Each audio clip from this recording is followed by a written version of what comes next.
मैं उस डरावनी रात को कभी नहीं भूल सकता, जिस रात मैंने अपना सबसे अच्छा दोस्त सूरज पाटिल खो दिया था। सूरज और मैं बचपन से ही एक दूसरे के साथ थे। सूरज मेरा दोस्त कम और भाई ज्यादा था। 10वीं कक्षा के बाद हम दोनों ने लातूर के एक प्रतिष्ठित कॉलेज में प्रवेश लिया। हमारे लिए लातूर शहर अनजान था, पर कुछ ही दिनों में हम उस शहर का चप्पा चप्पा जान गए थे, क्योंकि सूरज और मैं पूरे दिन गांव में बाइक पर घूमा करते थे। हम दोनों रोज रोज उसी शहर में घूमकर बोर हो चुके थे। इसलिए एक रात हमने लॉन्ग ड्राइव पर जाने का फैसला किया। हमने कामी गांव के जंगल में जाने का प्लान बनाया। हम कामी गांव के जंगल में कभी नहीं गए थे, पर हमने सिर्फ इतना ही सुना था कि कामी गांव का जंगल सिर्फ नाम का जंगल है, क्योंकि वह हरे भरे पेड़ों के सिवाय कुछ नहीं था।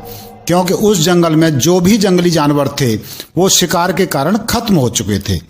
इसीलिए रात में लॉन्ग ड्राइव पर जाने के लिए वह जंगल बिल्कुल सुरक्षित था।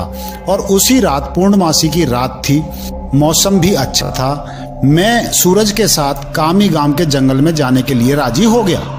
रात के 11 बजे हम कामी गांव के जंगल में दाखिल हो गए। हमने जैसा सुना था वैसा ही जंगल का रास्ता मक्खन की तरह मुलायम था। हमारी बाइक हवा से बातें कर रही थी।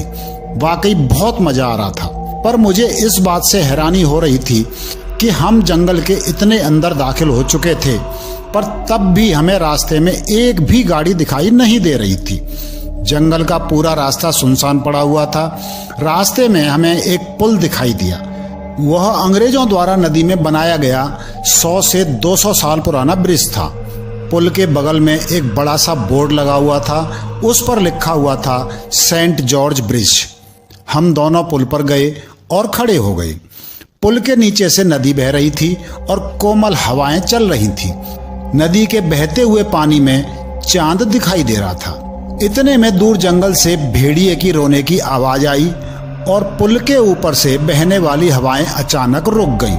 नदी का पानी थमसा गया और चांद एक काले बादल के पीछे गायब हो गया।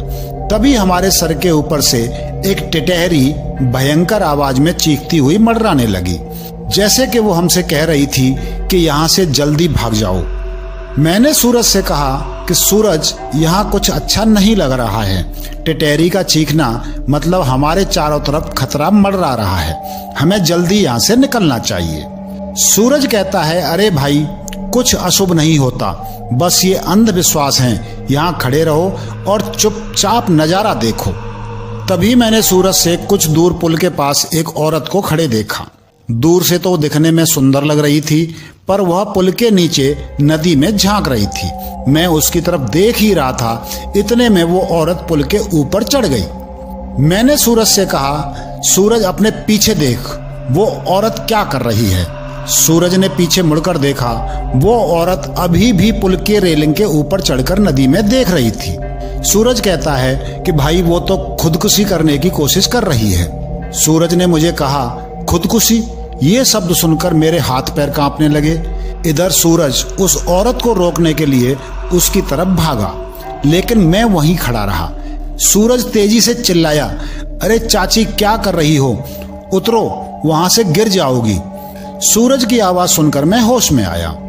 सूरज उस औरत के बहुत ही करीब जा पहुंचा था और तभी वो औरत नदी में कूद गई। तब तक मैं दौड़ते हुए सूरज के पास पहुंचा। वो औरत हमारे सामने नदी में डूब रही थी और चीख रही थी, बचाओ बचाओ।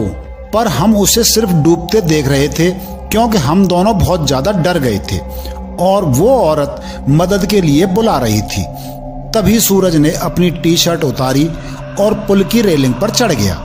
मैंने उसका हाथ पकड़कर उसे रोकने की बहुत कोशिश की, लेकिन वह नहीं माना। उसने मेरे हाथ से अपना हाथ छुड़ाकर उस लड़की को बचाने के लिए नदी में कूद गया। सूरज ने नदी में कूदने के बाद अपने आसपास देखा तो उसे वो औरत कहीं भी दिखाई नहीं दे रही थी। उसने सोचा कि वह डूब चुकी होगी। फिर उसने गहरी सांसें ली और पानी के अंदर डुबकी लगाई। कुछ देर बाद वह पानी के ऊपर आया, लेकिन वह लड़की कहीं भी दिखाई नहीं दे रही थी। मैंने आंख बंद करके भगवान से प्रार्थना की, लेकिन जब मैंने आंख खोली तो मेरे बगल में ही पुल की रेलिंग पर वही औरत बैठी थी जो कुछ देर पहले नदी में कूद गई थी। वह किसी जंगली जानवर की तरह पुल की रेलिंग पर बैठी हुई थी और नदी में सूरज की तरफ देख रही थी।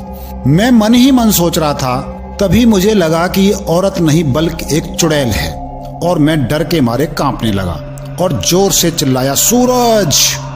तभी उस चुड़ैल ने मेरी तरफ देखा और जैसे ही उसने देखा मेरा सिर से पैर तक शरीर कांपने लगा। उसका चेहरा काला, आंखें पीली थीं, माथे पर बड़ा सा कुमकुम था और नाक में बड़ी सी नथ थी। उसके नुकीले दांत उसके मुंह से बाहर निकले हुए थे और उसके नाखून जंगली जानवर की तरह लंबे और नुकीले थे। चुड़ैल हंसते हुए कहती है, क्या हुआ, मुझे ढूंढ रहे हो? सूरज पानी की सतह से हमें देख रहा था। उसे भी पता चल चुका था कि ये कोई औरत नहीं बल्कि एक चुड़ैल है। सूरज हमें चौड़ी आंखों से देख रहा था। मैंने सोचा अब ये चुड़ैल मुझे इसी पुल पर चीड़ फाड़ करके मार डालेगी और फिर मेरा कच्चा मांस चबाकर खा जाएगी, क्योंकि मैं अकेले ही उसके पकड़ में आ गया था और डर के मारे मैंने अपने पैंट में पेशाब कर दी थी। चुड़ैल कहती है, डरो मत, मैं तुम्हें नहीं उसे अपने साथ नदी में ले जा रही हूँ। जब मैंने ये सुना तो मेरा दिल डर से दहल उठा। मैंने सूरज से चिल्लाते हुए कहा, सूरज जल्दी से पानी से बाहर निकलो, नहीं तो ये चुड़ैल तुम्हें पानी में ले जाएगी। सूरज पूरी तरह से डर गया था। उसके हाथ पैर सुन्न हो गए थे। उसे एहसास हो गया था कि वह नदी में से बाहर नहीं निकल पाएगा, क्योंकि वो नदी के बीचों बीच में था। चुड़ैल ने मेरी तरफ देखकर मुस्कुराया और फिर नदी में छलांग लगा दी। सूरज आखिरी बार चिल्लाया और चुड़ैल उसे पानी में अपने साथ ले गई। कुछ देर तक पानी में से बुलबुले निकलते रहे, पर कुछ देर बाद वो भी बंद हो गए। मैं आंखें फाड़ फाड़ कर नदी में देख रहा था और सूरज को पुकारता रहा और इतने में नदी के पानी में खून दिखाई दिया। मेरी आंखों में आंसू आ गए और मैं समझ गया कि उस चुड़ैल ने सूरज को मार दिया है। मैं वो सदमा बर्दाश्त ना कर सका। मेरी आंखों के सामने अचानक अंधेरा छा गया और मैं उसी जगह पर बेहोश होकर गिर गया। जब मुझे होश आया तब सुबह हो चुकी थी। मैं 4-5 लोगों से घिरा हुआ था। पुल पर काफी सारे लोगों की भीड़ जमी हुई थी। लोग पुल के नीचे झांक रहे थे।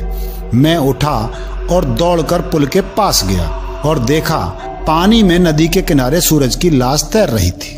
उस चुड़ैल ने बड़ी ही बेदर्दी से सूरज के सीने से दिल निकाल लिया था। मेरा सबसे अच्छा दोस्त मुझे छोड़कर चला गया था। उस दिन मुझे कामी गांव के लोगों से पता चला कि उस नदी में 100 साल पहले से किसी चुड़ैल का वास था।